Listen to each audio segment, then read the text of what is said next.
رب العالمین د دنیا د امتحان یو ځای مقرر کړی، په د خپلو بندګانو یو امتحان کوي، یو ازمایش پې کوي،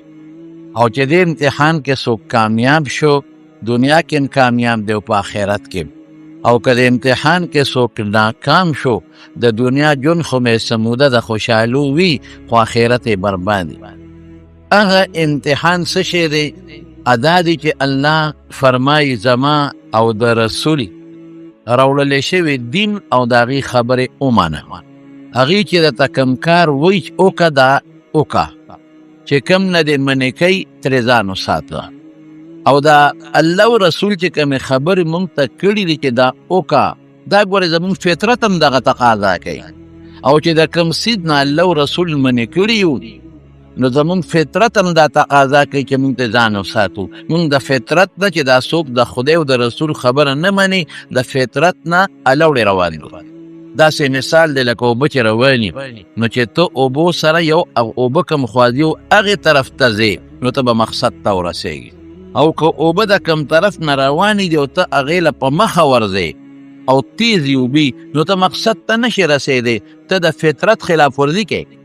یو سړی چې په خپو رواني د خپې د ګرځېدو دپاره نو دا د فطرت سره موافقت دی، ته به مقصد ته ورسې. او که یو سړی وي چې د خپې پورته کوم او په دې لاسو به ځم دا خلاف فطرت شی دی، د چرم کامیابۍ ته نشي رسېدی. نو دین زمونږ فطري دی، ما من مولود الا یولد علی الفطره. د دې نه مراد الله پیغمبر مبارک اسلام اخلي او تعبیر یې په فطرت وکړو. زمون الله چې کوم څیز ویلی دی د مارونو زمون فطرت اسلام ته وباسه یو طرف ته کا، بیا هم دا چې څه فرمایي زما سلیم فطرت، طالبان ورته فطرت سلیمه وایي، زما عقل دا وایي چې دا ټیک دی. زه به یو مثال درکم. حضور پاک له یو سړی راغی، یو نوجوان و ځوان، وی د الله رسول زما ایمان تړی کې زه مسلمانېږم چې څه ته وایې زه به کوم، څه نه مې ته منې کوې د هغې نه به ځان ساتم، خو یو څیز دی چې هغې کې اجازت غواړم. هغه څه شی دی؟ زنا ده. زما ډېر زیات خواهشات دي او د خواهشاتو نه ډېر زیات تنګ یم، نو د دې یو څیز پکې اجازت راکړه، نو باقي چې ته څه وی به کوم، ته څه نه منې کوې ځان به ساتم، خو ما له د زنا اجازت پکې را. هغه ساده سړی و د هغه دا خیال و چې ګنې حضور پاک دا دین د خپل طرف نه ویلی دی چې کوم څیز حلالۍ حلال او چې کوم څیز حرامۍ حرام. حالانکه پیغمبر مبارک چې مونږ ته کوم حلال ویلی دي دا د الله را طرف نه دی، د پیغمبر ورته خدای القو کی، او چې پیغمبر مبارک مونږ ته وی چې مه کوه نو دا د الله د طرف نه دی، د پیغمبر ورته خدای واچي. صحابه وی اوف اوف دا څه خبره کوې د حضور پاک په مخ کې، دا خو ډېره زیاته ده، بې شرمۍ خبره ده، اوف اوف دا څه وی. رسول الله مبارک ډېر هوښیار و، پویه وله خدای ډېره ورکړې وه، نو هغه هلک ته وی دې خوا راشه ځان ته یې رانږدې کړ، وی ته د زنا اجازت غواړې وی او وی ته به دا زنا د خپلې خور دپاره خوښه کې چې ستا خور سره څوک بدعملي وکړي؟ هغه وی قربان فداک ابي و امي، مور و پلار مې درنه قربان، خور نه به سینګ خوښه کم، زما خور ته خو دې څوک رانږدې شي نه زه خور له خوښوم نه به بل مسلمان د خور دپاره خوښه کوي. وی تحبه لامک، مور له خوښې؟ وی قربان دا څه وی؟ نه زه مور له خوښوم نه به بل څوک مور له خوښه کوي. وی تحبه لبنتک، لور له خوښې؟ قربان دا څه وی؟ نه زه لور له خوښوم نه به بل څوک مور له خوښه کوي. اتحبه لزوجتک، ښځې له خوښې؟ قربان دا ته څه وی؟ نه زه ښځې له خوښوم نه به بل څوک ښځې له خوښه کوي. زما خور، زما لور، زما ښځه، زما مور څوک خو دې رانږدې شي نه خوښم او بل څوک یې نه خوښوي. بس حضور پاک چې دا خبره وکړه هلک پوه شو، هغه ده چې زه خپلې خور له زنا نه خوښوم او بل څوک یې نه خوښوي، نو چې دا زنا کوم دا به چا سره کوم، خو د چا خور به یې کړم. زه خپلې لور له نه خوښوم، خپلې مور له نه خوښوم، خپلې ښځې له نه خوښوم، نو چې دا زه چا سره کوم نو دا به څوک یا به د چا مور، یا به د چا خور، یا به د چا لوري، یا که واده شوي د چا ښځه به، نو زه یې نه خوښوم بل سره بیا ولې کوم. بس پوه شو په دې خبره ورسېده چې واقعي زه نه خوښوم چې د ما لور خور مور سره څوک بدعملي وکړي، نو زه د بل هغې سره ولې وکړم. ویې صاحب بس پوه شوم، زه توبه وباسم دام نه غواړم، حضور پاک ورته ایمان کلمه خو له مسلمان شو او په دې ولا لاس کېښود. یا الله اللهم طهر قلبه، خدای هغه ولا پاک کې. اللهم یا الله د ده د زړه صفا کې، هغه ولا پاک کې. هغه صحابي وایي چې د حضور پاک مبارک لاس زما په سینه کېښودی شو، قسم دې وي خواهش رانه دومره لاړ چې بیا مې خپلې جایزې ښځې ته هم خواهشات نه کېدل. لیکن تاسو ته پته ولګېدله چې شریعت وایي زنا حرامه ده. نو ولې حرامه ده؟ شریعت ته لرې که فطرت هم دا تقاضا کوي چې دا ګناه ده او دا ښه شی نه دی. زه د بل خور ولې وشرموم، د بل مور ولې وشرموم، د بل لور ولې وشرموم؟ که زما لور خو څوک شرموي زه به خفه کېږم که نه، نو د بل هغه ولې کوم؟ غلا شریعت وایي منع ده. نو چې تا نه څوک غلا کوي نو ته خفه کېږې که نه، نو بل نه ولې کوي؟ دا که منع ده، ګوره فطرت تقاضا کوي چې ته په چا ورځې او ډاکه کې، نو که تا باندې څوک رالی او ډاکې وکړه نو ته خفه کېږې که نه، نو د بل نه ولې کوې؟ بېعزتي د یو بل مه کوې، وینې د یو بل مه تویوې. نو که ستا د لور خور رور بچي وینه توی کړي او بېعزتي ستا د پلار وکړي نو ته دردېږې که نه، نو د بل ولې کوې؟ هر څیز چې الله او رسول ویلی دی دا ګورې هغه نه دی چې زمونږ د وس نه بار دی. لا یکلف الله نفسا الا وسعها، د وس مطابق په تا خدای احکامات ښودي. ما جعل علیکم فی الدین من حرج، په دین کې هېڅ سختي نشته. مونځ کوه، فطرت تقاضا کوي لکه چې تا له څوک یو 100 روپۍ درکړي د هغه څونه دارمدار کړې، کې که نه کې سر ورته ښکته کړه، منډه وله حجرې ته وې، کوزه وله ډکې د اوبو نه، ولې تنخوا درکوي، پیسې درکوي. نو چې الله دومره تاله روزي او شکل هر څه درکړل نو یو 15 وخته خدای ته سر نشي ښکته کولی. را به شروع نو خپل مقصد لا چې دین شریعت قرآن الله پاک خپل پیغمبر ته اعلان کوي، یو ته نه، آدم علیه السلام نه واله تر حضور پاکه پورې. یا ایها الرسول، ای پیغمبرانو رسولانو، کلو من الطیبات، یو خو چې خوراک کوئ حلال وکړئ پاکیزه، واعملوا صالحا نیک عمل وکړئ. او بیا فرمایي من عمل صالحا من ذکر او انثى وهو مؤمن فلنحيينه حیاة طیبه ولنجزینهم اجرهم باحسن ما كانوا یعملون. چې چا نیک عمل وکړه د دنیا او د آخرت زندگی ښه. څه ته وایي نیک عمل؟ وختي مې درته ووایي چې د الله او رسول پرې خوشحالېږي، د هغې خپلې مرتبې دي، بیا دا مستحب دی، دا سنت موکده دی، دا واجب دی، دا فرض. څه ته وایي نیک عمل؟ چې د ګناه نه ځان بچ کې نه کوم، دا هم نیکي ده. د دې بیا خپلې مرتبې دي، بعضې ګناه مکروه تنزیهي ورته وایي، بعضې ته مکروه تحریمي وي او بعضو ته حرام وایي، دا درجې دي. بس نیک عمل کوه. الله او رسول چې کوم شی وایي کوه، چې وایي مه کوه، دې کې د دنیا هم خیر دی او دې کې د آخرت هم خیر، او په دې الله خوشحالي کوه. دارونو ځکه خبره کوم چې ډېر ملګري او ډېر دوستان دا وایي چې زه خو مونځ هم کومه او ډېر پریشان دی. دا دنیا نن په دې پریشانۍ کې پرته ده. څوک وایي د زوی د لاسه پریشان دی، څوک وایي د لور د لاسه پریشان دی، څوک ښځه وایي د خاوند د لاسه پریشان دی، خاوند وایي د ښځې د لاسه پریشان دی، څوک د ګاونډي د لاسه پریشان دی، څوک د کاروباري ملګري د لاسه پریشان دی. هر سړی دا تندي نیسي او په سوچ او په ټینشن کې پروت دی او فریاد غریب کوي. لور د پلار د لاسه پریشانه، یقین په خدای که مونږ ته خلک ټلیفونونه کوي د مسلې تپوس کوي، دا خلک په لویه پریشانۍ کې پراته دي. دا ولې؟ دا تا الله خفه کړی، نو الله به تا سین خوشحاله کړي. ته چې ما خوشحاله زه به دې خوشحالوم، او ته چې ما خفه کوې زه به دې سین خوشحاله کړه. ته الله خوشحاله کړه، ته نیک عمل وکړه، د ګناه نه ځان وساته. زه خو مونځ کوم، ډېر راته داسې وایي مونځ خو کوم، روجي نیسم، نفلونه هم کومه، ویم ستر پرده به نه کوې، لور به دې ستر پرده نه کوي، بازارونو کې به کولو مخ ګرځې. یاره جي دا خو شته، نو الله خفه شو که نه؟ رزق به دې حرام وي که نه؟ پلار به دې غلط کاروبار کوي، رشوت به خوري او رزق به حرام وي، مردار به یې که نه؟ یاره جي دا خو شته. نو ګوره الله خفه شو که نه؟ رسول الله صلی الله علیه وسلم فرمای، د بخاری حدیث دی، وی 3 کسان په لاره تېرېدل، زمونږ د علما دې ته حدیث الغار وایي. پې باران شو، زلزل شو، طوفان شو، بس دوی لاړل، یو غر و په هغې کې یو غار و، هغې ته 3 واړه وردن نه شو. اتفاق ته وګوره، د غر د سر نه یو تیږه راوښویده، په دې باران کې دا کار کېږي. یو تیږه راوښویده او چې څنګه راوښویده نو د دې غار په دې خوله د پاسه ور کلکه شوه. دوی غریبانان دل نه بند پاتې شوه. پښتانه وي د بارانه تښتېده او د ناوې لاندې شپه شو. اسمان سے ګیره کجور میں اٹکا. اسمان نه راخلاص شو د کجورې په هغه غنو کې او په هغې کې ونښت. ای خدای دا به څه کوي؟ هوا بنده شوه، رڼا بنده شوه، اکسیجن بند شو، دنیا سره رابطه ختم. اوس به څه کوي؟ یو پکې هوښیار هغه وی یاره ما اورېدلي دي داسې چې الله په نیک عمل خوشحالېږي لکه ده چې تاسو ته مو وسوي.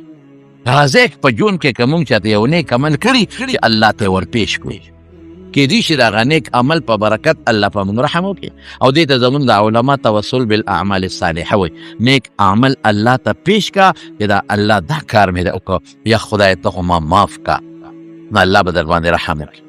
راځئ چې موږ په دنیا کې کوم نیک عملونه کړي دي چې هغه پیش کړو الله ته. ځکه نه خو موږ اوس بار وتی شو، نه سسکوره شته، نه چاري شته، نه چاته پته لګي چې دې غار کې څوک دننه ګیر دی او نه دا تیږه چا پلار بللی غرق به شو. ایه وایي الله ما خو یو نیک عمل کړی دی پروردګاره، ادا و چې ما به ګډې چیلې سرولې، ماښام ناوخته به رالم مازدیګر ما به هغه خپلې ګډې چیلې هغه څاروي اولشل، پی به مې ته وویستل. زما بوډاګان مور او پلار هغې باندې به مې لاول دا خپل پی اوسکل د ګډو چیلو، د هغې نه پس به مې ښځې او بچو له ورکړ. یو ځل ګیا نږدې نه وه، ما څاروي سرن له لرې بوتلي. ناوخته رالم، ماښام ماسخوتن رالم. چې رالم او ما ګډې چیلې ګاړۍ ته دننه کړې او ما اولوشلې او پی مې راوړل، نو مور او پلار مې ودو. بچي مې د خپو کې رنګېدل چې مونږ له پیره. ما یې بچې تر څو چې مور او پلار له ما نی ورکړې نه در بیا. ما ښځې ته مې چې ماشومان قلار کا. اوس ده که د بچو له ورکړې وې او مور او پلار له تې پرېښې وې نو څه بده خبره نه وه. ساده سړی خو نیت یې ښه دی. دا رسول الله مبارک دا خبره نقل کوي. او زمونږ دا طالبان وایي چې حضور پاک د بني اسرائیلو یا د مخکې خلکو یو خبره نقل کړي او انکار پې ونه کړي چې دا غلط کار شوی دی، هغه زمونږ دپاره هم شریعت دی. نو دکه بالفرض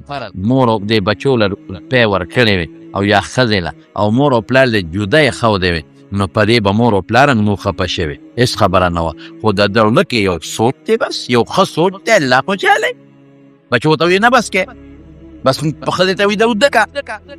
تر څو چې د ما مور او پلار نیز کړلې نه ورکوم دوی له. دقسې صیبه ده مور او پلار سر ته الله ولاړ ومه چې مور او پلار مې راویښ شو. هر ټایم چې راویښ شوي وي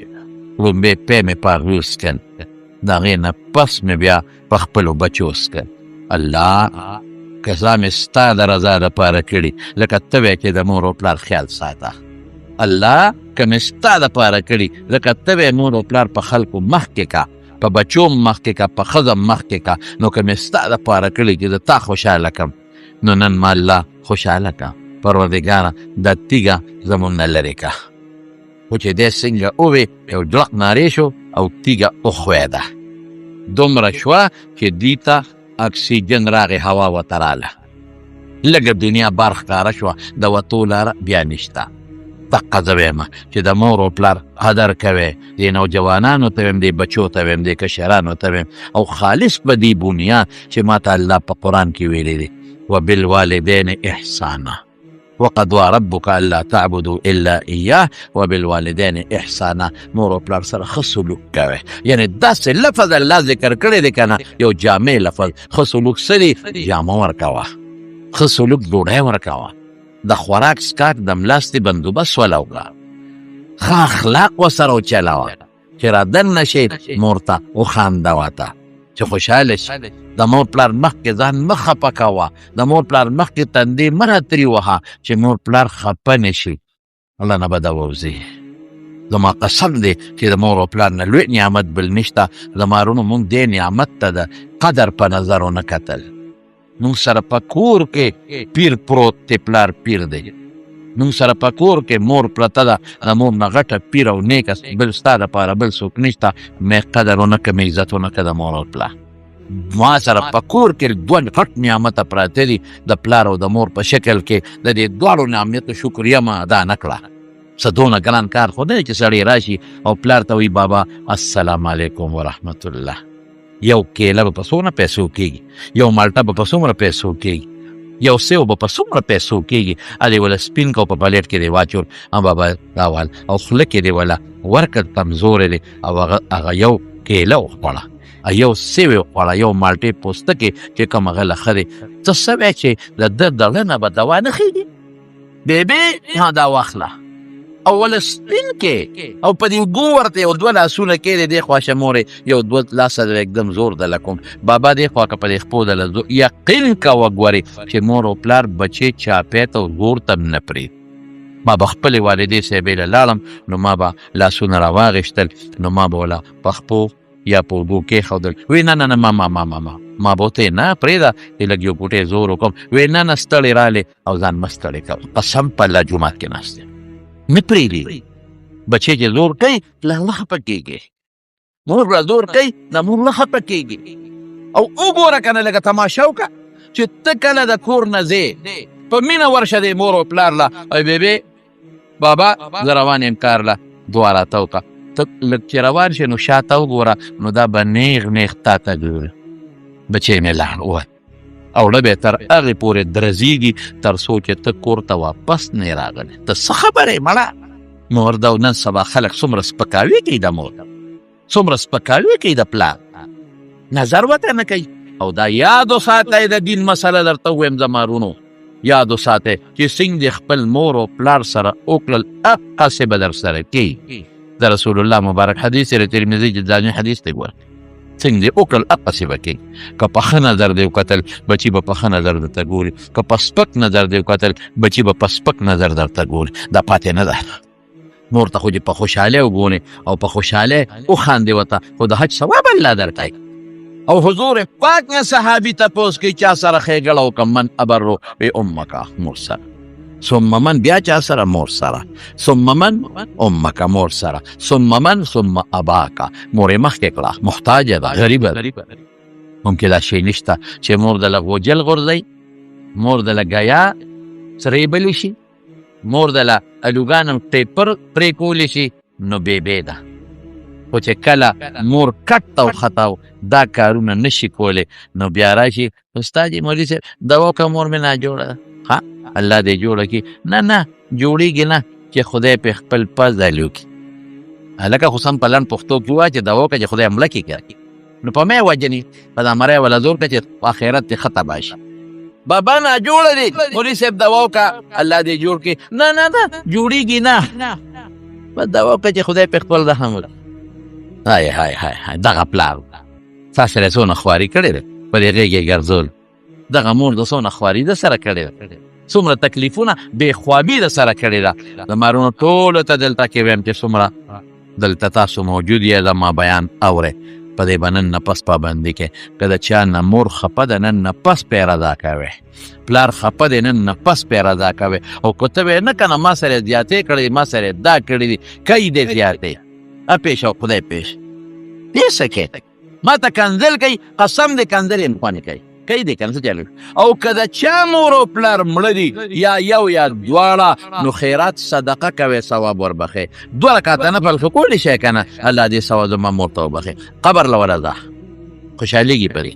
عزت به کوې د مور او پلار قدر به کوې احترام به کوې د مور او پلار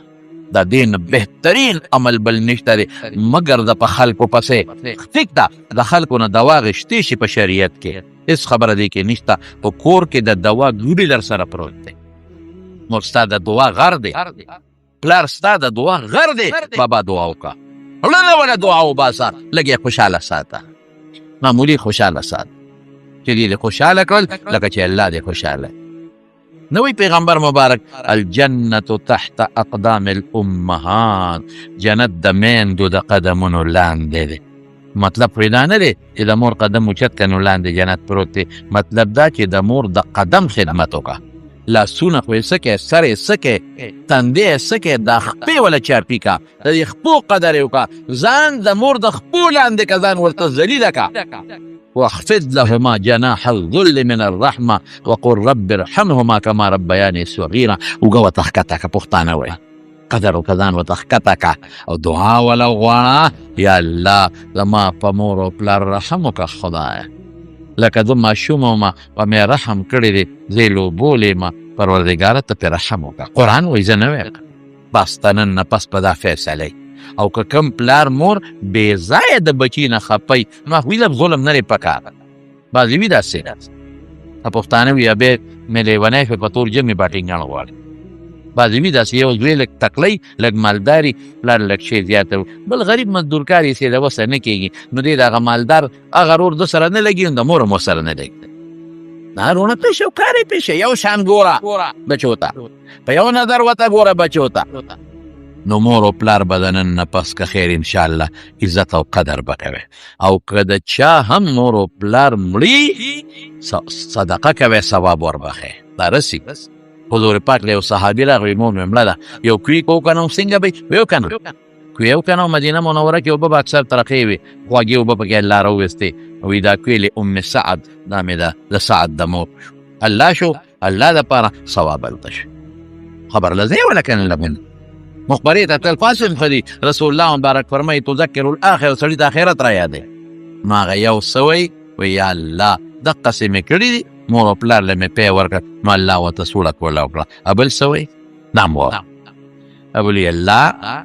ما مزدوران راوستل کار مې پې کو چې کله وخت د مزدورۍ پوره شو او دیاړي مې ورکوله نو ټولو واغېشته یو کس لاړ دیاړي دغسې پرېښود دا هغه روجي کېدې ما وله روجي په دیاړی کې ورکول لا سړی نه پېژنه بارۍ مزدوران دي پته نشته یا الله دا مزدوري چاله ورکړم. اوس ګوره شریعت څه وایي شریعت دا وایي چې دا مزدوري کېده سبا به راشي بل ورځ چې ستا کله غالب ګمان په دې راشي چې دا سړی نور نه راځي یا به مړي یا به بل خوا تلي نو هغه راواله او صدقه کا وی یا الله دا د پلانکي شی ماته پاتې دی دا ما ستا په مین صدقه کو ثواب یې هغه له ورسوه. دقه قانونه په پلانکوټ کې روانې تا نه هم کرۍ یېره شوه او د کلنډر نه هم یېره شوه چې کوی شوې اوه ما نه خو کرۍ یېره شوه خیر دی وګوره که د کلنډر او پلانکوچ پیژنده خو ور به کې او چې بلکل درته پته نه لګېده هغه پیسې راواله او صدقه یې که خو د ځان د طرف نه د الله په نوم یې صدقه که د هغه چا نه چې خدای دغه ګاډي کوم مالک و دا د هغه په نوم ما خیرات که الله به ته معافي دقسې هر هغه څیز چې تا له پردې په ګوتو راشي او مالک تا ته نه معلومېږي او مالک ته یې نشي رسولی هغه صدقه کوه خیراتي چاله ورکوه او ثواب یې هغه ته بخواه. یو خبره ده که بیا د هغې نه پس راغې نو بیا به وله ورکړې او چې تا صدقه کړې و هغه ستا شو هغه ثواب به تا له الله په عملنامه کې ولیکي. اوس دله پکارو د شریعت مطابق چې هغه د هغه انسان یې ښودی وي تر هغې پورې چې دی به راشي او که کله غالب ګمان وي چې دی اوس نه راځي صدقه کړې به یې وي ثواب به یې هغه ته بخلی و خبره خلاصه وه. لیکن ده څه چل وکړه په خدای داسې نیکان خلک ټول بني اسرائیل خو یو شان نو څه پکې رزیلان هم و ارامیان هم پیغمبران به یې وجل پیغمبرانو پسې به یې کنځلې کولې او څه پکې داسې مو چې د پیغمبرانو کوم حواریینو او نیکانو او خلکو ته به دین خو ابې سپکوله اوس هم داسې شته. لیکن ده دا چل وکړه چې ښه ډېر پټي خو پخوا ډېرو ځمکې ډېرې وې دغه کم و خلک کم و زموږ په دې وطن کې پخوا څونه ځمکې وې خلکو به دا څاروي پکې سرول دا ګوارچیانو پکې څاروي سرول زموږ د یاد نه مشرانو شاملاتونه پرېښو سره پارې پرېښو شاملاتونه چې دا به د سری دې کې به د څاروي سري دې کې به خلک ګډې سري چیلې به پکې سري. اوس خلک زیات شو ځمکې کمې شوې اوس خلک ارسې اوسې مقبرې مو واړولې هغې کې هم ځان له کورونه جوړ کړل ځمکې ډېرې د څه چل وکړه د هغه روجې راواغېستې د هغه دیاړیمان او هغې په خپل پټي کې وکرلې هغه له د هغې نه بله شولې جوړې شوې بیا یې راواغېستې هغه ټولې راغونډې کړې هغې وله بیا په پټي کې وکرلې هغې نه بلا شولې جوړې شوې. خلاصه دا ده چې د هغه روجې وله کرلې په هغې وله مزدوري ټوله دومره ډېرې شوې چې په هغې غلامان او مریان او ګډې چیلې مو شوې او چې دا کوي نو دلم خدای ورکړی دیم خدای مالدار کړه. ډېره موده پس کلونو پس سړی راغی هلکه ما ته ستا ته دیاړي کېږي څه موده مخکې مې در سره څو کاله مخکې ما در سره کار کړی و زما در سره دیاړي کېده د روجو په شکل وایي ته هلکه تللی وې ویو بلکل ستا ما سره کېږي ورشه د دې دیوال نه پورې غاړه کې دا کوم څاروي دي غونه ستا دی ټوکه کې ما پورې زما خو لږې روجې کېدې بس ستا هغه روجې د له ما زیاتې کړې ما پې دله تجارت کړی دی امې زیاتې کړی دي دغه چې څه دي غونډې ستا دي یا الله که دا ما صرف ستا د رضا دپاره کړي چې یو مزدور ته یو غریب ته فایده رسوم او الله ته ورباندې خوشحاله شي ځان دپاره نه دی له نه چې خلک وایي پلان کې سخي دی خاص ستا درپاره چې ته الله خوشحاله شي په دې ته خوشحالېږي نو پروردګاره دا تیږه رانه لرې که چې موږ بار وځو یو کړپ شو چې نور هم تیږه لرې شو رڼا هم شوه هوا هم راله خو د دوی د وتو بیا لاره نشته کمه ده الله پارشي کې حکمت دی په هغه یو بله دې هم لرکولی شوه خو الله مخلوق ته دا نیک عملونه ښکاره کوي وباسي یې خو نیک عملونه ښکاره کوي اوس وایې موږ د مزدوري خورو که نه موږ یې وله ډېرو ډېره کوله مزدور دیاړي موږ ټول خورو نه ورکول بلکل نه ورکول کار پې وکړو دیاړي نه ورکول په خدای قسم عبدالله مې طالبانو ته و مې زمونږ په دې علاقه کې چې دا کوم قصبګر به و لوار به و ترکان به و نایي به و دا به په دې پټو کې ګرځېدل دوی کره به دونه دانې د مشرانو ورکولې چې خرڅولې به یې پومبې به یې ورکولې پومبې پخوا پومبې وې غنم به یې ورکول جوار ګوړه ښه شاک به ورکره د دنیا او چې په سیکل به راتلل نو بلا ګیاګانې به خلک هم خوشحال اوس پې کار وکه راوله غریبه بټیارې او کار پرې وکړه څونه ګران کار دی دیګ پخول څومره ګران کار دی مړي کې نه ورکومه خادی کې به ورکوم که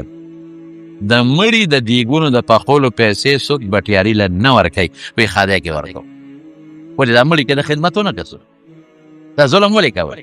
خو دې لوارانو له خلکو ځمکې ورکړې وې ترکانانو له دوی له تیرونه ورکړي اوس هغه قدر نشته هغه عزت ختم رزق تنګ شو ډېر شو خو تنګ شو مونږ پردی مزدورۍ خوري دا زمونږ دا خو دلته ګزاره کوي لاړ شئ بار ملکونو ته دا چې کوم مزدوران تللی دي او په بار ملکونو کې مزدوري کوي څونه ګران کار دی بچي دلته پرېښودي دي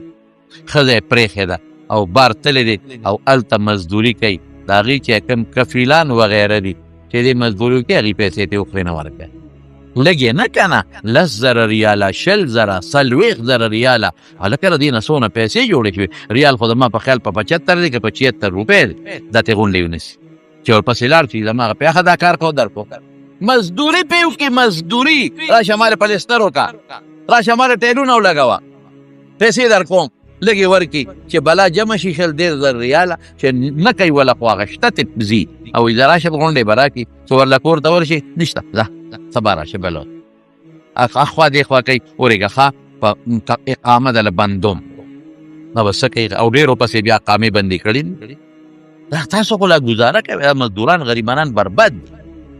ما ته پته ځکه لګي چې موږ ته ټلیفونونه کوي یاره صاحبه دوا وکړه کفیل لانه 10,000 ریاله وخوړل یاره جي دوا وکړه مانه د خپل کفیل د زموار 80,000 وخوړل 1 لاک یې خوړل 40 لاکه ریال دونه پیسې دا مانه وویل څه وکړو دا به د قیامت کې ورس رسول الله صلی الله علیه وسلم فرمای چې مزدور له مزدوري ورکه د هغه د خولې د اوچېدو نه مخکې والد صاحب مې د خدای وبخي دقه صفت په هغې کې هغه به مزدور کار کو هر مازدیګر به مزدور له پیسې ورکولې هغې به ورته دادا وي دادا ځان سره کېږي یاره موږ نه لګي بیا به یې غونډې راکوي ویله نو بیا ماله راکړه دله به یې کېدم فواله ځکه حضور پاک فرمایي چې خولې اوچېدو نه مخکې به ورکړه دا هغه قانون هغه دا تاسې ځان کړی نو رابیا کې که نه خیر دی ته موږ نه څه تختې خو نه وی نه وله ته پیسې خپلې ور موږ مزدور پیسې خورو ګوډمار او دیاړیمار غریب پیسې ولې خورو د بټیاري او د نایي او د لور او د ترکان پیسې موږ ولې خورو دې غریبانانو له ورکې دا کور خوا کې چې د کونډه ده دا یتیمانه هم درته ماشومان پراته دي د کور خوا کې ورکوله نیکبخته نه دا د ما خدمت کوي ورکوم که نه کوي نه ورکوم پرون مې ورته د خدمت های ماشومان یتیمانان پلار نشته په خدمت ورکې خو ثواب دی ونه شو لله فلا ورکه جامې وله خپلو بچو له جامې وله ورکه نغدې وله ورکه د خپلو ستاسو په دې مالونو کې ګورې قرآن شریف بیا آیت مې هېر شو حق للسائل والمحروم لیکن حق دی تا به د قیامت پر ورځ تپوس کېږي ادریم څه وی ادریم وی الله د تره لور مې وه ډېره مې خوښه وه نو ماته یو ځل د بدعملۍ مطالبه وکړه د ګناه. هغې وی چې یاره زه خو ډېره زیاته محتاج یم او ماله به 100 درهمه راوړئ، دینار یا درهم روایاتو کې دواړه 100 اشرفۍ به ووایي دینار. نو په دا 100 اشرفۍ دې راله راوړئ نو بیا ته څه شوی د در سره هغه ګناه کوم. وی لاړم مزدوري مې کوله هغه 100 اشرفۍ مې را برابر مې کړې، هغې ته مې اطلاع وکړه تره ډول مې و ځای مې خوښ که دلته ته هم راشه ده به هم راشم، هغه پیسې مې پوره کړې. چې راله او پیسې مې وله ورکړې او ما دا هېڅوک نو ګناه ته تیار شو، دا ورپېله او په جړا شوه او خوښه مې وه، ورپېله او په جړا شوه. ما له غوسه راله، ما وې په زور خو د سره دا ګناه نه کوم، پیسې دی تا غوښتلې پیسې او ما دله راوړې، نو په زور خو نه کوم نو جاړې ولې او رپېږې ولې. او ما ته وایي نه د زور او د رضا خبره نشته، دا ګناه مې چاته نه ده کړې الله نه یریږم،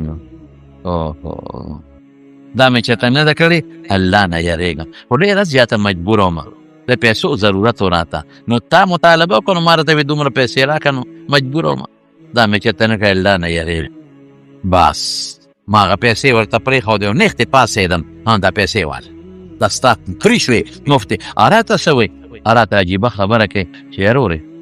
تره زویه که دا ګناه خامخا زه دې خوښ یم نو په جایده طریقه وکړه که نکاح را سره وسره په جایده طریقه وکړه، نو په ګناه ولې کې الله تم خفه کې او زم په دې یریږم. پیسې مې دغسې ورته پرېښم واله دا پیسې دا خیراتي شوې ستا، یا الله که دا مې خالص ستا د رضا دپاره کړي چې الله ته خوشحاله شي. دغه وخت یو ته وې یو زوم یو مې د تره دا لور و بل هېڅوک نه و، هېڅوک د دې نه خبر نه دي، نو که مې خالص ستا د رضا دپاره کړي نو پروردګاره دا تیږه لرکه چې مونږ ته لار اسانه شي. جړق شو تیږه لاندې وښویده او مونږ 3 واړه ملګري بار راووت. مونږ د الله نه نن پړه کې یاره شته؟ نه نشته.